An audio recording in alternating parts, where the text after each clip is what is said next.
Assalamu alaikum and welcome back to the social segment of Wkhara tonight. Thank you for continuing to be with us. We hope our time together will be beneficial and informative, and Allah subhanahu wa ta'ala accept our efforts. We, as promised, are going to be addressing the recently concluded Arab League Summit, the 27th of its kind that was held in the West African country of Mauritania. To start off, I'd like to read an introduction that's been prepared by our guests. It says that the Arab leaders and top diplomats of the Arab world congregated in a large tent in the Mauritanian capital, Nouakchott, on Monday for the opening ceremony of the 27th Arab League Summit. But the talk of the day centered around the absence of two heavyweights of the Arab world, Egypt and Saudi Arabia. While Egypt's Abdel Fattah al-Sisi could not attend due to heavy domestic schedules, King Salman of Saudi Arabia also failed to show up due to health reasons. An Arab League source told the AFP. Holding in Nouakchott of the Arab Summit will mark a breakthrough for the Mauritanian diplomacy of the Arab, African, and international levels. According to the organizers, the principle of the force was decided at the last Arab Summit organized in the Egyptian city of Sharm el-Sheikh in 2015. Our guest this evening, Professor emaad.muhanna, Professor of Political Science, Strategic Studies. Assalamu alaikum, Professor. Thanks for having me. All right. So please, first of all, thank you for being with us. And you're welcome. It's always my pleasure to be at Al-Huda, definitely one of the credible channels that always focus on, educating and spreading the right level of information for people to learn and progress. Yeah, it's a great that we have you to help us do that. We'd like to talk about the importance of this summit being held in Mauritania. Well, first of all, as we know that Morocco has declined hosting the 27th meeting, there was a lot of confusion around where to host it, and also there's a lot of differences on the top level among all leaders, taking into account the dynamics taking place in the Middle East, in Egypt, Saudi Arabia, also on the conflicts in Libya, Syria, in Yemen. Also, the isolation of Mauritania has made it a good opportunity for Mauritania to step in and host the meeting. Unfortunately, for some reason, President Fattah al-Sisi and King Salman didn't attend. There were some news of assassination for President Fattah al-Sisi, but that's something is not confirmed. In terms of Mauritania, the isolation of Mauritania for quite some time, I would say it's not years, it's probably decades, away from the Arab League, not really participating fully in the meetings and the decision-making process of helping the countries that are struggling, such as Iraq, Syria, Yemen, and Libya. After all the time, we see Mauritania stepping in. And this is where the introduction really talks about in terms of rejoining the African force in pushing through development. And we've seen a few weeks back the African Summit as well in Rwanda. So, the Arab League meeting following the African Summit, I think it's a good opportunity for Mauritania to participate on both and come back to the table of the Arab League, because I think the situation at this moment and the way it's affecting the Arab national security, it needs every single member of the Arab League to participate and be actively involved. We've seen some countries really away, such as the Moroccans. We've seen Algeria part of, not regularly. And we've seen really the east side, GCC, up to Egypt and the Western, slightly involved in a lot of, solving a lot of problems and that affect the national security, particularly in Syria. So for Mauritania to host that, and it wasn't really a great meeting from my point of view. Some people didn't show up. A lot of people didn't come. Arab people didn't show up. And also it gives an indication that there is no settlement properly, and there's no political will to resolve the issues on the table or at hand at this point. So we hope that this is going to change in the future, because 23 countries are really in position of the power, whether in military power, economic power, resource power, population power, to basically retain their rank in the world. Yeah, I just want to revisit what you said, follow up on what you said about Morocco refusing. I remember this happened several months ago, actually. Yeah. Can you just remind us the reasons that Morocco gave for not wanting to host the summit? Well, Moroccans really, and this is really to be absolutely honest, for the sake of honesty, Morocco is not really an active member of the Arab League. I don't know if it's because of its foreign policy and how it's really involved in some relationship with Israel more than Egypt. The Moroccan citizens as well, I don't see them very much involved with the Arabs, and in some cases you find that they consider themselves, some sort of tribes that away from the Arab tribes. But this is where you always find the issue of Morocco is a bit away. There is at least a geographic disconnect. That's right, and followed by Algeria and then Tunisia. But Tunisia, since the revolution, they've become more and more involved in the Arab League. But Morocco and then Mauritania very much away from what's happening on the field. And as we said, we actually need to connect, economically at least, we need to connect Asia, the Arab Asia and the Arab Africa, as well as the African Union, all in all, to overcome the economic problem that is taking place all over the world and increase That's a progressive idea. In a number of areas such as poverty. So if we look at Africa, for example, Africa has about 15% of total population in the world.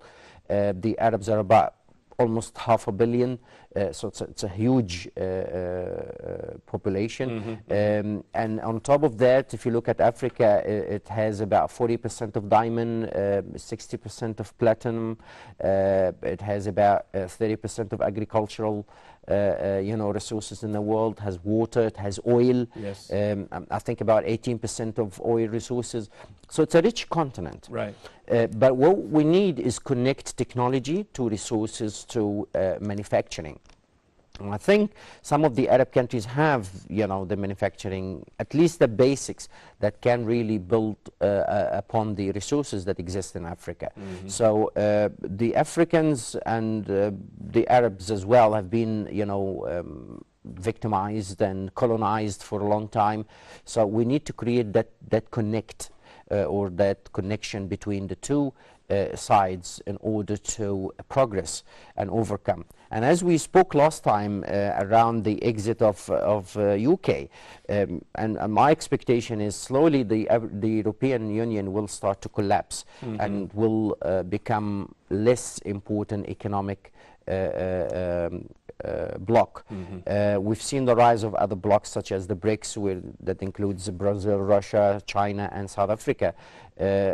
We need to see something in Africa. This will create a great opportunity. Absolutely. But if the Africans and the Arabs really seize the opportunity, it's not the time to actually ignore the relationship with neighbors. So therefore, I'm really sad to say that the 27th meeting of the Arab League wasn't up to standard, because the time now is actually for the Arabs to start and build a proper economic and political bloc. And one of the issues as well that we discussed a few months ago is the Arab United Army.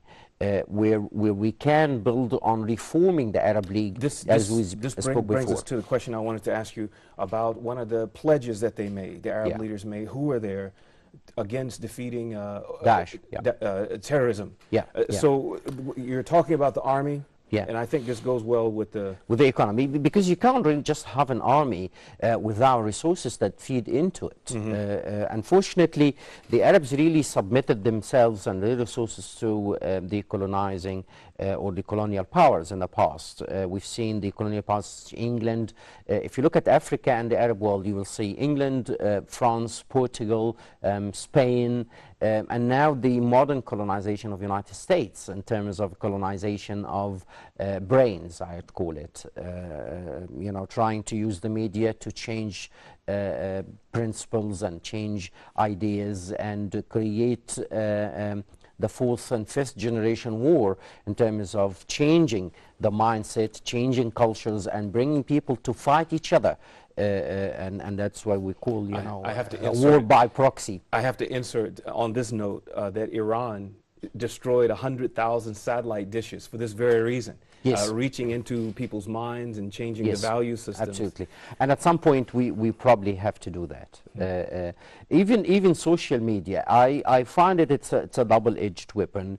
It really helps in creating that sort of cultural change among the young people, but at the same time it's a huge tool for the fourth and fifth generations war, which is the war of information, where you feed into rumors and then suddenly people exactly. So we need to really unite, because whatever we can do as Arabs, we've got the money, we've got the resources, we've got the population. If we look at even what it means by economic growth, economic growth, the first item of economic growth is a population. It's a resource that should be used. At this point, we've got 500 million almost of Arabs, but I don't see us utilizing them. A lot of them are dying in the Mediterranean trying to get to Europe, where we're not properly utilizing the resources. So this is really what we need to take out of the summit. It's not just about the meeting of the leaders. It's about what sort of areas we need to look at and unite to solve our own problems, because really the situation has become very hard. We've seen at this point how the diplomatic relationship with Israel is increasing. Will the Arab League submit to that and have the rest of the Arab nations really getting into the peace treaty that Egypt is in?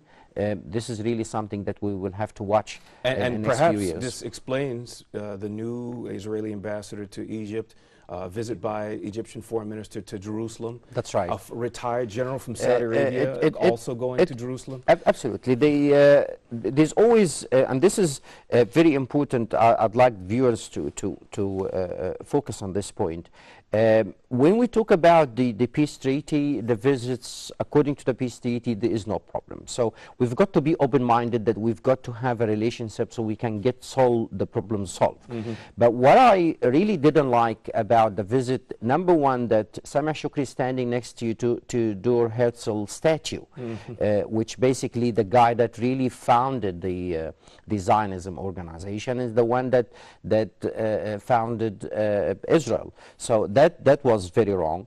Number two, the visit took place in Jerusalem and not in Tel Aviv. Tel Aviv, yeah. So the visits always take place in Tel Aviv, and that's a declaration from the Arabs that we do not accept any official visits or meetings in Jerusalem, basically accepting that Jerusalem is the capital of Israel. This is the place to meet Israeli officials. In Tel Aviv. I mean, it sends a message. Yeah. That's what I'm saying. It sends a message that the Arabs have started to accept. No, there's no problem. There's no harm to meet the Israeli officials. Since the world that the Arabs are accepting Jerusalem as Israeli capital. That was an issue. And the third issue, what is happening to the Palestinian, the settlements in there. I don't see anything coming up. What is happening with the refugees, the Palestinian refugees, what is happening with the sanction on Gaza. There is a lot of issues that we really need to address, because it's going to explode. It's going to explode. You've got the northern border with Syria, very hot. You've got the border with Lebanon, very hot. Palestinians are really surrounded by borders, if you like, that really tight for them. So we need to look at issue. I think of the 27th meeting of the Arab League. How many of these issues have really been discussed seriously in a day? You know, what can you do in a day? What can you say in a day? With a quarter not present. Exactly. So, and the major, you know, powers, if you like, that drives really negotiation, Egypt and Saudi Arabia. So we will see a lot of changes, definitely. And my hope is that the Arabs will start to become proactive. More than that. Don't wait for crisis to happen and then you start taking action. A major concern is insecurity in Libya. Yes. For the sake of the million people last year that went to Europe.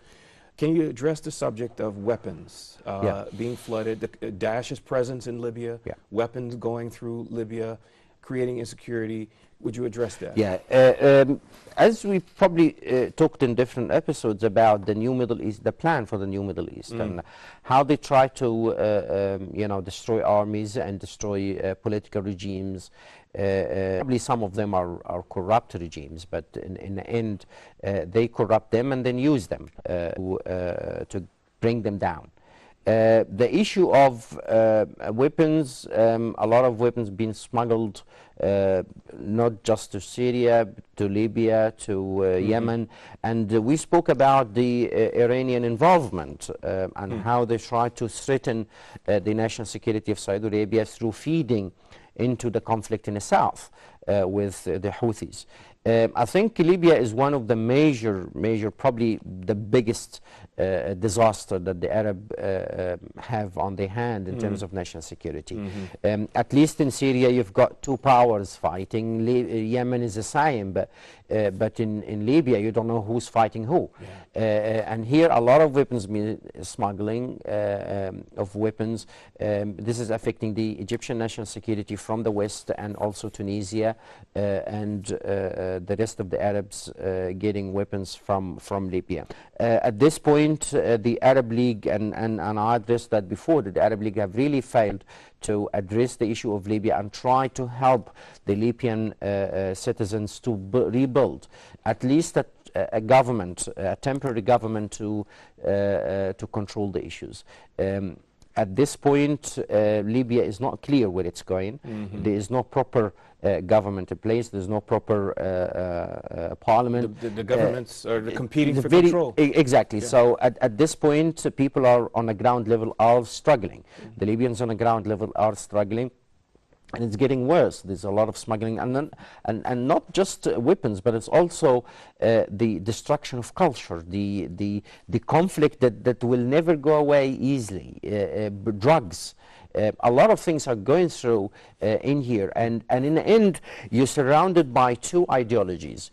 Was Gaddafi right to enslave people, but just keep him?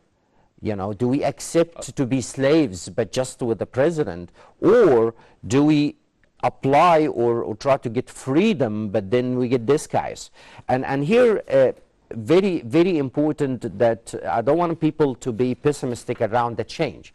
Change is good, but things have to get worse before they get better. In a lot of regimes, things will take time. We've seen the French Revolution took more than 5 years, and it had to happen again for the second time, where they call it, you know, revolution of the slaves, when they went out and took the law into their own hands. But it solved the issue, because normally the first revolution doesn't really solve the issue, because they still have a lot of people that are still in power. If the Arabs don't get involved in resolving the issue, there will be major civil war in Libya until the issue is resolved, because nobody really to control, so people will take the law into their own hands. One of just a minute ago, you talked about Palestine and all these meetings by Arabs with Israeli officials in Jerusalem.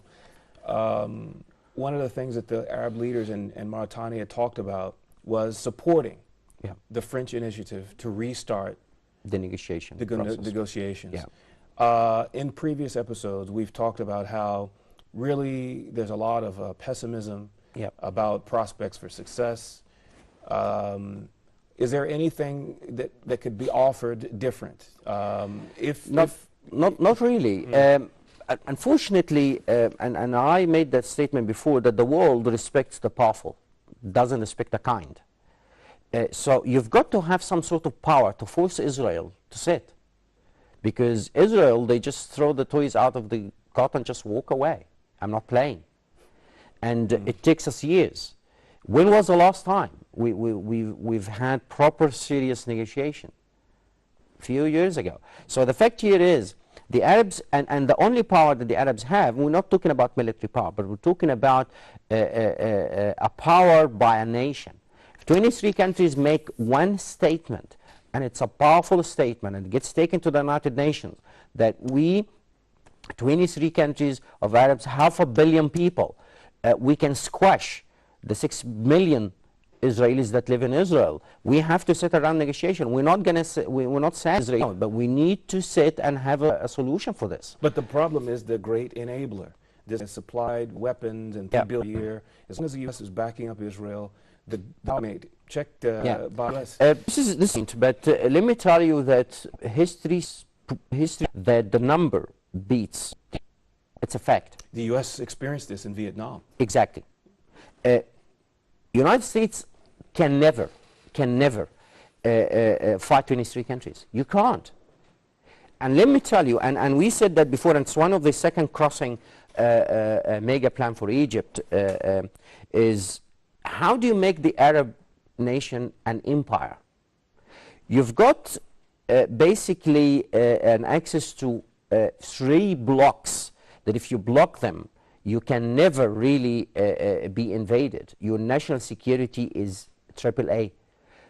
Gibraltar, that's 15 kilometers between Morocco and Spain. I can block that. Aden in Yemen, I can block that between the Atlantic and the Red Sea. And you've got Hormuz in the Arab Gulf. I can block that. So that entire Middle East region is blocked. You can't get in. So the last point that America can get to is the African Horn and the Atlantic. The last point they can get to from the west is the Atlantic again, you know, west of Marrakesh or Morocco. And they can never get to the Arab Gulf because you blocked it. So we've got resources. This is really, I don't really see it as a good thing. I just see it a disaster, because if you've got the resources and you don't use it, then you are the problem. We are the problem as Arabs. We've got more than 40% of the natural resources. We've got 500 million people. We've got the world's half reserve in terms of money. What do you need? Nothing. So the fact here is, we've got the ability, we've got the power to enforce our own conditions. But what we're looking for is justice. What is the main thing that's preventing the Arab... Weakness. Weakness. I like what Theodor Herzl said, because it confirms what Prophet Muhammad said. Prophet Muhammad said that over the years you will become a weaker nation. And when he was asked why, he said, because you love life. You weak nation, that's what makes. Now, how do we become weak? Because leaders are not the qualified ones. Now, what did Theodor Herzl say? Theodor Herzl said that, well, Theodor Herzl he died a young man, he committed suicide, he had a lot of psychological problem and with his kids, etc. But the good thing about him to the Israelis is that he was a wise man to them. And that's why a lot of his things were followed upon to try to implement. What he said is that we will apply or get the Arabs to elect and support the worst leaders. So one day the Arab nations will receive the Israeli Defense Army with roses. So they do have a hand in what is happening. The chaos, the weakness of the nation, the media. How many of the Arabs at any age listen to good value programs? But all they're watching is movies, songs. Now we're talking about programs that discover good singer, but we don't have programs to discover scientists. We don't have programs that discover the most knowledgeable person in the Quran. We don't have programs that discover the best project that can enhance the Arab lifestyle. We don't have. We're going all the way left, and the world is going right. Too much love for the dunya. Absolutely, and the problem here is, again, is the West is implementing what we actually dropped. You know, the love for science, they do it, we don't. We're talking about, you know, Egypt, for example, is 139 position worldwide in education. It was number 7 50 years ago. So from the 7th position, or the 7th rank worldwide, to 139th, it means you've got no education system. You've got no culture. This is really what we need to people to understand, is you've got to change. Look at yourself. The culture, yeah. Look at yourself as an Arab citizen. What is it that you do? Well, Professor, do Arab governments have to normalize relations with Israel? Is that required? The way that we've recently seen Turkey do, is that something that they have to come to terms with? Yeah, I thank you for that, because I did a study on the you know, comparing between Hudaybiyah treaty that the Prophet Muhammad signed and the peace treaty between Egypt and Israel. A lot of Arabs or Muslims are against the peace treaty between Egypt and Israel because it allowed Israel to you know, continue abusing the Arab nation and the region, etc. And I agree with that. One part that I liked about the peace treaty, and if you look at the Hudaybiyah treaty that the Prophet signed, it says basically that the Muslims go back this year, don't go for pilgrimage. If one of the unbelievers converts to Islam, Prophet sends them back, and if a Muslim converts to become unbeliever, the Quraysh will not send them back. So what you think about the conditions that the Prophet signed for were very, very harsh on the Muslims and unfair. But because he's got that vision that they will break the treaty, Quraysh and the others will break the treaty. So he knew that the unbelievers will break the treaty, they will not respect it. So I'm submitting. Looks like we are weak. We're submitting for something that we don't have to accept, but you've got that you know, long vision that you can see what's going to happen. And I could see that in Sadat, because Sadat knew what's going to happen from his point of view, and that's why he signed it. And even old Golda Meir said that, oh no, sorry, it was Menachem Begin, he said that Sadat took the land and gave me a piece of paper.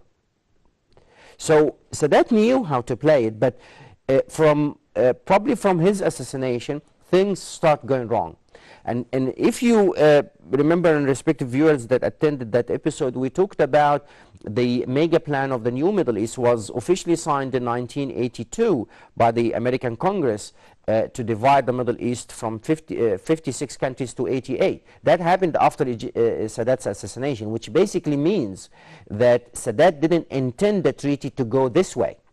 So here I go back to your question is, the peace treaty, was it intended to go this way and, you know, unfortunately make the Arabs lose their rights in Palestine? No, it was never intended that way. It was just a temporary thing to get our armies organized. But the leaders afterwards are the ones that capitalized on it. And that's why you say that how long is the treaty now going for? That's a very interesting interpretation.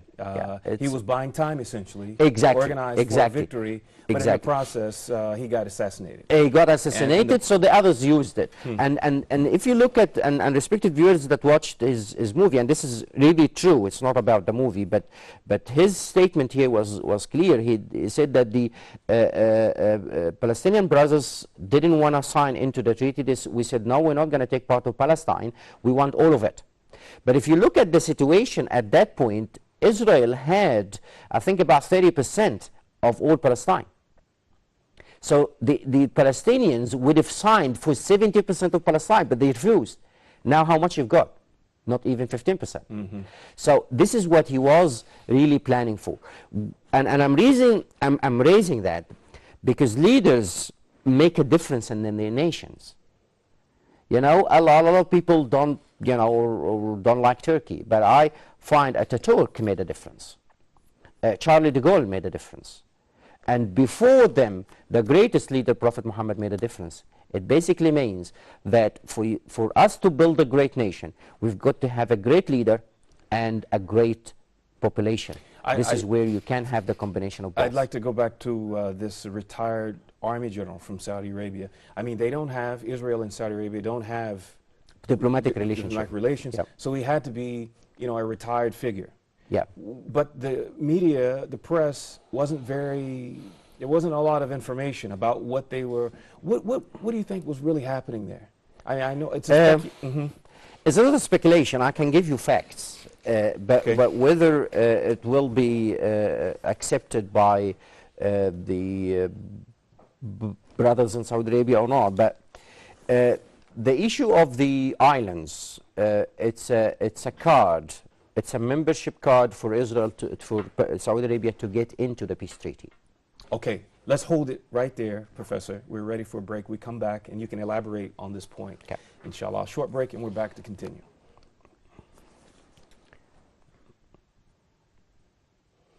This is going to upset. I remember you said this before. 26. Yeah, okay. بالله من الشيطان الرجيم ولقد خلقنا الإنسان ونعلم ما توسوس به نفسه ونحن أقرب إليه من حبل الوريد. Relations with Israel, is that a reality that Arab leaders have to accept? Yeah. And you know, this question about the future prospect for the peace process. Well, do the Arabs have to have a normal relationship with Israel? No, they don't.